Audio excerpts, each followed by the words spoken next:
In the past week or so, people have been complaining about something called the super cold. Like a cold you would get, a sickness. But the super cold, it was much worse. People were saying they're having the worst experience of their lives. Now we're seeing another story. ERs are now swamped with seriously ill patients, but most of them don't even have COVID. What's happening? How is it that all of a sudden our hospitals are being overwhelmed, our ERs specifically? Non-COVID related issues. That doesn't seem to make sense. I honestly have no answer. I want to show you this other story from the BBC. Super cold is the worst cold ever going around. And they say a normal cold for this young woman, what's her name, Rebecca, would have been sneezing, a runny nose, a bit of a sore throat. Nothing like this, she tells Radio 1 Newsbeat. I barely slept. I'd wake up in the night just coughing, a constantly runny nose and feeling so tired. Rebecca did lateral flow tests and got negative results, but was ill for more than a week and was left wondering if it's ever going to end. And she's not the only one. This user, Oliver Roll, says, okay, seriously, anyone else been struck down by this non-COVID chest sinus infection? It's been 2 weeks and I'm exhausted. Very grateful Miss Rona hasn't paid me a visit, but this is something else. Never been this continually ill before. Other people saying it's the worst cold I've had in my life. Now, the BBC says it's not COVID, but it is linked. Well, when I saw that story about a super cold, I thought it was interesting, but sometimes there are strong colds, so I don't think too much about it. Until I saw this story from NPR. ERs are now swamped. Wait. Emergency rooms are being swamped by this? Well, there's a lot of speculation as to what may be occurring, a lot of crazy conspiracy theories, things that I can't substantiate. But one thing that many people are saying is that people spent too much time indoors. Their immune systems grew weak because they were not being exposed to various pathogens, viruses, bacteria. And thus, when they finally venture out back into the world, they get slammed. They end up in the hospital. The NPR story says, additionally, many people were delaying treatment. So now that things are starting to ease, everyone's going to the hospital basically at the same time. Let's take a look at this. I'm sure y'all have some theories on why you think so many people are getting sick with some kind of super cold. Let's read from NPR. They say, inside the emergency department at Sparrow Hospital in Lansing, Michigan, staff are struggling to care for patients who are showing up much sicker than they've ever seen. Tiffany Desang, the ER's nursing doctor, practically vibrates with pent-up anxiety, looking at all the patients lying on the long line of stretchers pushed up against the beige walls of the hospital hallways. Quote, it's hard to watch, she says in her warm Texan twang. But there's nothing she can do. The ER 72 rooms are already filled.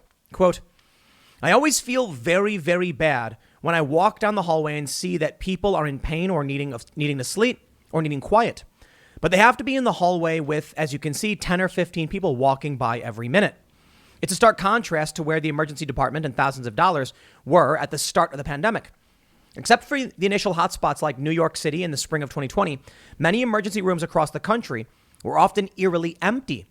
Terrified of contracting COVID, people who were sick with other things did their best to stay away from hospitals.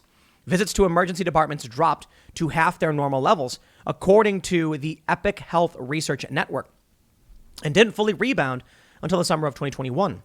But now they're too full. Even in parts of the country where COVID isn't overwhelming the health system, patients are showing up to the ER sicker than they were before the pandemic. Their disease is more advanced and in need of more complicated care.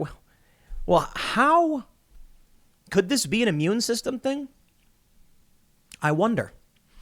Months of treatment delays have exacerbated chronic conditions and worsened symptoms. Doctors and nurses say the severity of illness ranges widely and includes abdominal pain, respiratory problems, blood clots, heart conditions, suicide attempts, among others. What could be causing all of these blood clots and respiratory problems? It's so strange. But there's nowhere to put them all. Emergency departments are ideally meant to be brief ports in a storm, with patients staying just long enough to be sent home with instructions to follow up with their primary care physicians, or sufficiently stabilized to be transferred upstairs to inpatient units or the ICU. Except now, those long-term care floors are full too, with a mix of COVID and non-COVID patients. That means people coming to the ER are being warehoused for hours, even days. and forcing ER staff to perform long-term care roles they weren't trained to do. At Sparrow, space is a valuable commodity in the ER. A separate section of the hospital was turned into an overflow unit. Stretchers stack up in the halls. They've even brought in a row of brown reclining chairs lined up against a wall for patients, too, who aren't sick enough for a stretcher, but are too sick to stay in the main waiting room. Still, some of the patients in the brown recliners are hooked up to IVs, while others talk quietly with medical specialists who sit across from them holding clipboards perched on wheeled stools. Man, I don't have the answers. I can tell you that there was a segment Tucker Carlson did with what's the guy's name? I'm forgetting your name. Alex Berenson. Sorry, can't remember your name. But he's a reporter who's covered a lot of vaccine issues. He reported that we don't know why, but in some places we're seeing a spike in excess mortality unrelated to COVID. And this seems to play alongside what we're seeing here with NPR. Now, his opinion was that it's vaccine related. However, he has no evidence. And I think that's an important thing to say. No evidence. You got to make decisions that you think are right for you and your family. You got to go talk to your doctors and make sure you're talking to medical experts about what makes sense for you and not worry too much about what you're hearing on the news, except, ask your doctor if anything's giving you the willies or making you uncertain. But it is interesting at the very least, just the point about excess deaths, excess mortality, more people are dying this year than before, unrelated to COVID. And then we see this story. They're going to say, there's no privacy. As Alejos Parientos just learned, he came to the ER in the morning because his arm had been tingling and painful for over a week now. Well, that's weird. He can no longer hold a cup of coffee. Whoa. A nurse gave him a full physical exam in the brown recliner, which made him self-conscious about having his shirt lifted up to the front of strangers. I felt a little uncomfortable, he whispers, but I have no choice, I'm in the hallway. There's no rooms. We could have done the physical in the parking lot, he adds, managing a laugh. On the other side of the ER, beyond a warren of identical-looking hallways and heavy double doors that can only be opened with an employee badge, is Sparrow's ambulance bay. 70 to 100 ambulances pull in each day. It's a lot, Dusang says. Watching EMS teams wheel their patients over to the triage nurse, it's the highest I've ever seen in my career. About 3 times a week, the ER arrives at a point where they just can't take any more patients, he explains. Then they send out the alert for ambulances to divert patients to other hospitals. But that's a risky move, too, because Sparrow is one of the only hospitals in this part of the state that's equipped to handle severe traumas. Dusang says it feels like waving the white flag. But you have to do it when you feel unsafe, she says, meaning so crowded that they can't provide patients with adequate care. So although it won't entirely keep ambulances from coming in, at least it gives them awareness that, the ED's in trouble. Even patients who arrive by ambulance are not guaranteed a room. One nurse is running a triage here, screening those who absolutely need a bed and those who can be put in the waiting area. I hate that we even have to make the determination, Dusang says. Lately, they've been pulling out some of the patients who are already in the ER rooms when others arrive who are even more critically ill. No one likes to take someone out of the privacy of their room and say, we're going to put you in the hallway because we need to get care to someone else. They're going to say, the number of ER patients is mostly back to normal, but patients are so much sicker. This isn't just happening at Sparrow. We are hearing from members in every part of the country, says Dr. Lisa Moreno, president of the American Academy of Emergency Medicine. The Midwest, the South, the Northeast, the West, they are seeing this exact same phenomenon. Whoa. There's apparently, according to NPR, some mass medical event happening that's resulting in people getting sick. So much sicker, they're saying, that the hospital's being overwhelmed. What happened? It's not COVID, they're saying. It is related to the lockdowns. Could be immune systems. How weird. How weird indeed. Although the number of ER visits returned to pre-COVID levels this past summer, the admission rates from the ER to the hospital's inpatient floors are still almost 20% higher. That's according to the most recent analysis by the Epic Health Research Network, which pulls data from more than 120 million patients across the country. It's an early indicator that what's happened in the ED is what we're seeing is that we're seeing more acute cases than we were pre-pandemic, says Caleb Cox, a data scientist at Epic. Less acute cases, such as people suffering from health issues like rashes or conjunctivitis, still aren't going to the ER as much as they used to. Instead, they may be opting for an urgent care center or their primary care doctor, Cox explained. Meanwhile, there's been an increase in people coming to the ER with more serious conditions like strokes and heart attacks. Even though we're seeing the overall volumes come back to normal over the summer here, we see that the more acute conditions still remain higher than the pre-pandemic normals, while the lower acuity conditions still remain below pre-pandemic normals. So even though the total number of patients coming to ERs is about the same as before the pandemic, that's absolutely going to feel like, if I'm an ER doctor or nurse, I'm seeing more patients and I'm seeing more acute patients. Dr. Lisa Moreno, the AAEM president, works at an emergency department in New Orleans. She says the level of illness and the inability to admit patients quickly and move them to bed upstairs has created a level of chaos in the ER that she described as not even humane. At the beginning of a recent shift, she heard a patient crying nearby and went to investigate. It was a paraplegic man who'd recently had surgery for colon cancer. His large post-operative wound was sealed with a device called a wound vac, which pulled fluid from the wound into a drainage tube attached to a portable vacuum pump. But the wound vac had malfunctioned, and that's why he had come to the ER. But staffers were so busy by the time Moreno came in, the fluid from his wound was leaking everywhere. Oh, jeez, man. This is brutal stuff. When I went in, the bed was covered. I mean, he was lying in a puddle of secretions from his wound, and he was crying. But he said to me, I'm paralyzed. I can't move to get away from all these secretions. And I know I'm going to end up getting an infection. I know I'm going to end up getting an ulcer. I've been laying like this for 8 or 9 hours. The nurse in charge of this care told Moreno she simply hadn't had time to help his patient yet. She said, I've had so many patients to take care of and so many critical patients. I started an IV drip on this person. The person is on a cardiac monitor. I just didn't have time to get in there. This is not humane care, Moreno says. This is horrible care. They're firing nurses who are not getting the vaccine. They're firing doctors who are not getting the vaccine. Leftists are gloating about it on Reddit. They're laughing. And we have a shortage to such a degree. We are overwhelmed to such a degree that we get stories like this. This is brutal, man. I feel sorry for this person. I feel sorry for anybody who's feeling sick and has to go to the hospital. Quote, all the nurses and doctors had the highest level of intent to do the right thing for the person, Moreno says. But because of the high acuity of a large number of patients, the staffing ratio of nurse to patient, even the staffing ratio of doctor to patient, this guy did not get the care that he deserved to get just as a human being. The unintended neglect is extreme and not the experience of the vast majority of patients who arrive at ERs right now. But the problem is not new. Even before the pandemic, ER overcrowding had been a widespread problem and a source of patient harm, reflective of not just individual department performance, or even individual hospital performance, individual department, but of health system dysfunction throughout the U.S. Quote, ED crowding is not an issue of inconvenience. There is an incontrovertible evidence that ED crowding leads to significant patient harm, including morbidity and mortality related to consequential delays of treatment for both high and low acuity patients. Burnout feeds staffing shortages and vice versa in a vicious cycle. I'm going to talk about the vaccine mandates, because I'll tell you this. Let's say you have 10 nurses, each handling one patient. That's their capacity. Then you say, vaccine mandate, and 2 of those nurses say, we quit. Now, you've got 10 patients between 8 nurses. A little bit overwhelmed. Eventually, one nurse just says, look, I know it's not that bad, but I just can't handle it, and quits. 7 nurses, 10 patients. Now the burden is being increased across the board. A couple more nurses are like, this is way too much for me. Now you have 5. You get down to 5 nurses. You have 5 nurses, 10 patients.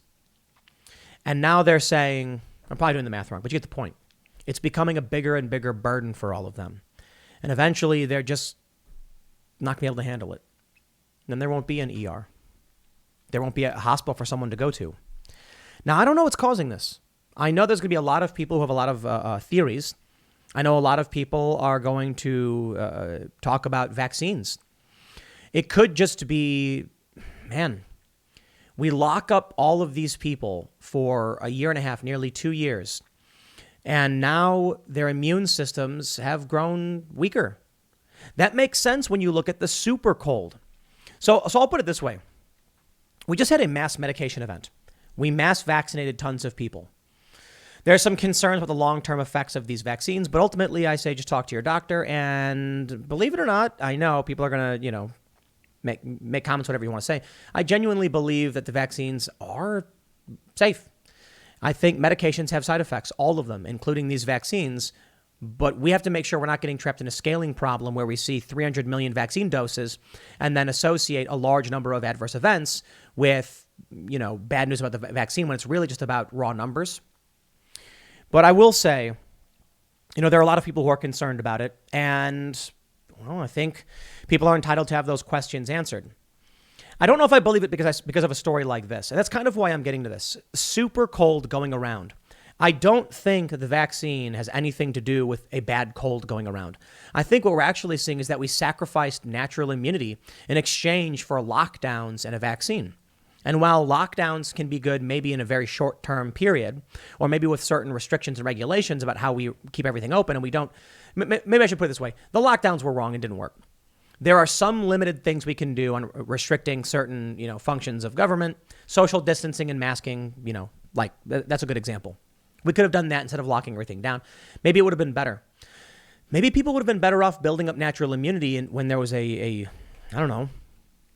I have no idea, honestly. What I do know is there is a bad cold going around according to several different news outlets. And this sounds to me like people locked themselves up. Their immune systems grew tired and weak. They went out and now they're experiencing a terrible illness because they're not ready for it. They're not. And then I think that kind of explains the ER admissions. Now, I don't know if a guy with a, colon device or a guy with a tingling arm has anything to do with COVID. It doesn't seem like it does. Suppose you could argue that the tingling could be like Guillain-Barré syndrome, but that's just a stretch. The simple solution tends to be the correct one. Or I should say the solution that makes the least amount of assumptions. People stayed home. They wanted to avoid getting sick. Their immune systems became weak. Bacteria, viruses evolve, they change. You got to have your immune system constantly on the defensive. This is the story from the BBC. I read a little bit, but let's read more. They say it may not be COVID, the super cold, but it's linked to what's happened. We've actually been seeing a rise in the number of coughs and colds and viral infections, says Dr. Philippa Kay. She says the numbers have been as high as you'd see in a normal winter. And the main reason is because of the easing of coronavirus restrictions. We are mixing in a way that we haven't been mixing over the past 18 months. During those first lockdowns, we saw numbers of other non-COVID infections fall. We think that was primarily due to the restrictions on meeting up. Now, I'm confused by this. If that's true, then how is COVID spreading? I mean, no, it's an honest question. I have no idea. So the lockdown rules were designed to stop COVID spreading. They also stopped other viruses moving between people, too. Oh, okay, well, then maybe that makes sense.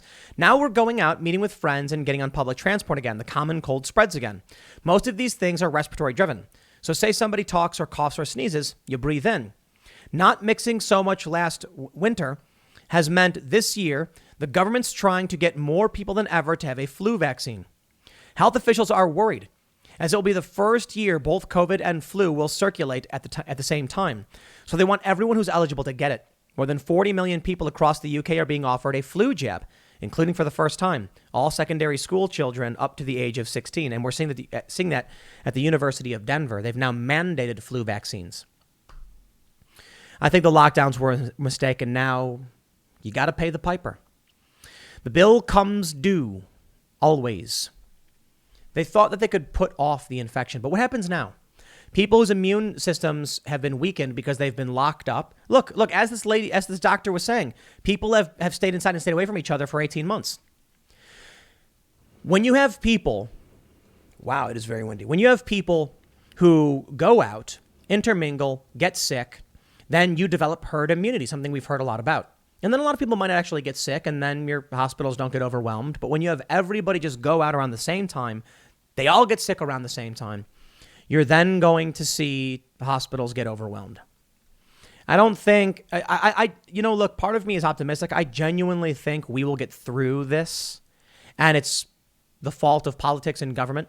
It was these vaccine mandate. The vaccine mandates are contributing. It was the restrictions, the lockdowns, all of these things destroying the economy, locking people up that are resulting in, the bill coming due. But I do think if we get back to normal and we focus on that and we stop listening to the crackpot wingnuts who are terrified of their own shadows, things will get back to normal. And they will get better. And the hospitals will find a way to accommodate their patients better. And the amount of patients coming in will go down. But for the time being, Joe Biden is just making things worse.